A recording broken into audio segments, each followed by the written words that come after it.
Oke. Assalamualaikum warahmatullahi wabarakatuh.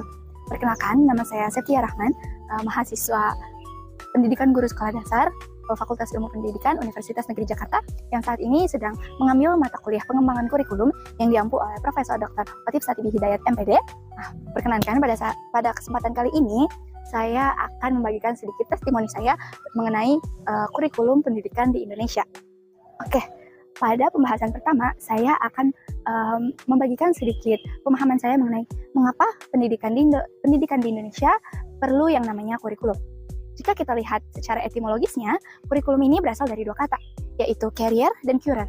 Carrier sendiri memiliki arti pelari, dan curer berarti landasan pacu. Sehingga jika kita gabungkan, kata kurikulum ini dapat kita artikan sebagai sebuah landasan bagaimana pelaksanaan pendidikan itu nantinya akan dilaksanakan di satuan pendidikan yang ada di Indonesia. Nah, kurikulum ini merupakan suatu landasan bagaimana pendidikan di Indonesia ini akan dilaksanakan nantinya.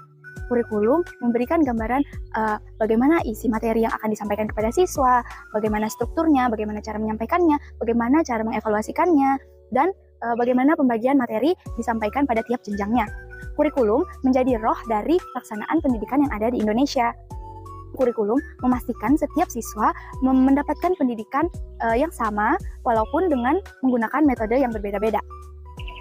Nah, pada topik yang kedua ini, saya akan berbicara mengenai desentralisasi kurikulum. Apa sih desentralisasi kurikulum itu?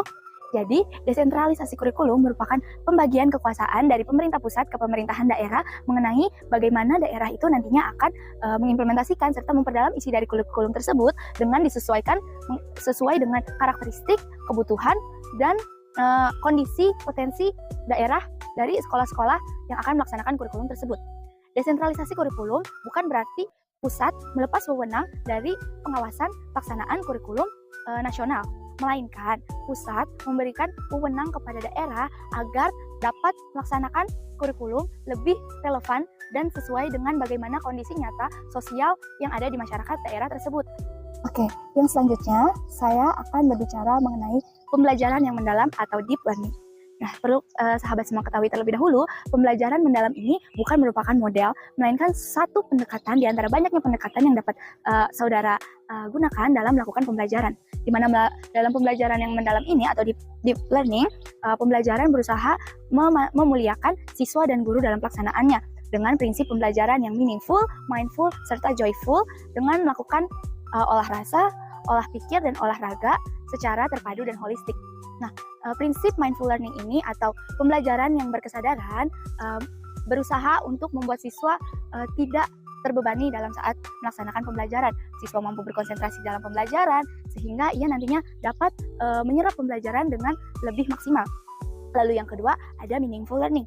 Meaningful learning ini berusaha untuk membuat pembelajaran tidak hanya sekedar tahu, melainkan paham. Maksudnya dalam melaksanakan pembelajaran ini nantinya feedback yang didapatkan siswa itu siswa paham betul dengan materi yang disampaikan gurunya, bukan hanya sekedar tahu dan menghafal. Misalnya siswa tahu pengertian dari apa itu tanaman monokotil, tanaman dikotil, tapi siswa paham ternyata tanaman dikotil itu seperti ini, tanaman monokotil itu seperti ini.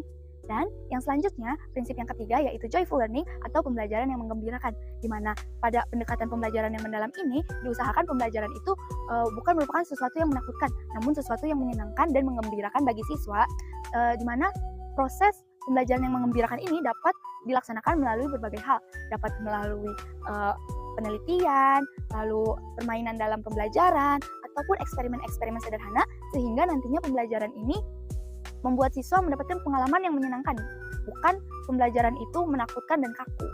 Sehingga pada akhirnya esensi dari pembelajaran yang mendalam atau deep learning ini, pembelajaran tidak hanya bertujuan pada transfer ilmu dari guru ke siswa, melainkan pembelajaran ini membentuk karakter siswa, mempersiapkan keterampilan hidup, serta mengembangkan rasa ingin tahu siswa terhadap ilmu pengetahuan untuk mempersiapkan mereka menghadapi tantangan zaman yang semakin berkembang seiring dengan perkembangan zaman yang semakin maju. Dan yang terakhir, saya akan sedikit berbagi informasi mengenai mengapa sih kurikulum di sekolah dasar di Indonesia itu berprinsip holistik dan integratif? Yang pertama, kurikulum sekolah dasar di Indonesia berprinsip holistik ini maksudnya pembelajaran akan terlaksana secara satu kesatuan yang utuh, di mana pembelajaran akan mempersiapkan siswa lebih kepada pola pikir seperti apa yang perlu siswa miliki terlebih dahulu untuk menerima pembelajaran. Pembelajaran juga dimaksudkan tidak hanya berfokus pada hasil akademis siswa, tetapi memperhatikan seluruh aspek perkembangan anak, mulai dari perkembangan fisiknya, perkembangan emosionalnya, perkembangan kognitif, serta perkembangan sosial siswa. Selanjutnya, prinsip integratif dalam kurikulum sekolah dasar berbicara bahwa dalam pelaksanaan pembelajaran di sekolah dasar dilaksanakan secara berkesinambungan, di mana tiap mata pelajarannya diusahakan dilaksanakan pembelajarannya secara berkesinambungan. Jadi setiap mata pelajaran tidak dipelajari secara satu persatu, namun saling berkesinambungan jika antara mata pelajaran satu dengan mata pelajaran lain memiliki keterkaitan. Nah, kesinambungan dari mata pelajaran ini disatukan dalam suatu tema terpadu tematik, di mana tema tematik ini diusahakan dikenalkan, dipelajari oleh siswa dimulai dari lingkungan yang paling dekat dengan dirinya. Misalnya, tema pembelajaran dimulai dari mengenal diri, lalu kemudian bertahap mengenal keluarga, mengenal sekolah, mengenal teman, hingga nantinya tema bertahap menjadi lebih besar, menjadi lebih luas, yaitu mengenal masyarakat. Sehingga dapat kita tarik kesimpulan bahwa prinsip holistik dan integratif dalam kurikulum pendidikan dasar bermaksud bahwa kurikulum pendidikan melihat siswa sebagai satu kesatuan utuh, di mana dalam pembelajaran seluruh aspek perkembangannya diperhatikan, tidak hanya memperhatikan salah satu aspeknya saja. Baik teman-teman, sekian testimoni yang dapat saya sampaikan mengenai kurikulum pendidikan yang ada di Indonesia. Saya harap apa yang saya sampaikan dapat bermanfaat bagi teman-teman semuanya. Kurang lebihnya saya mohon maaf. Wassalamualaikum warahmatullahi wabarakatuh.